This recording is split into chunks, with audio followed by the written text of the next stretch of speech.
来看台南永康这东桥一路的脚踏车加行人专用道，早前是规划给附近的学生囡仔上课下课使用的。不过后来因为这自行车道的使用率真低，所以真侪民众就开始违规骑奥多摆探过遮来。针对着这条路，敢有要甲分化开放给机慢车使用？地方即马是有无共款的声音？骑脚踏车的民众后壁有4、5台奥多摆对甲真密，这条是永康东桥一路自行车参几路人的专用道，路口现在禁止骑机车入来的标志。不过上下班时间，游玩侪人惯是骑对遮。警方今年到达开500外张的罚单，近来地方风声自行车道要扩建，来增加开放机慢车通行，引起讨论。把咱的这个棚空改好，改一寡安全设施做好，咱来开。骑伫里面，我是建议讲。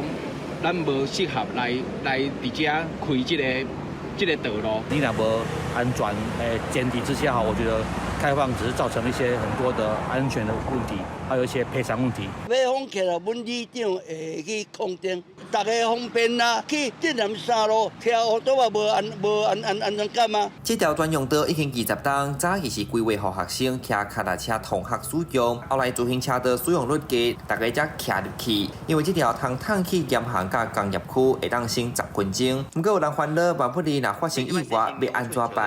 针对这到底敢有在地合法？交通局驳回，目前也未决议。民间团体是建议要全面评估规划。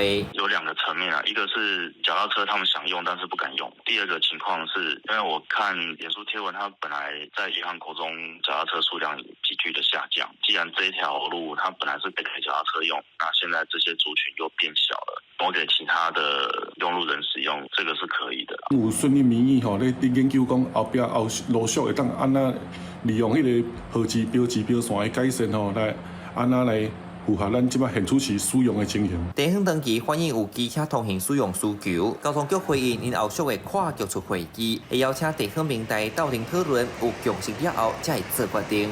记者李松台南采访报道。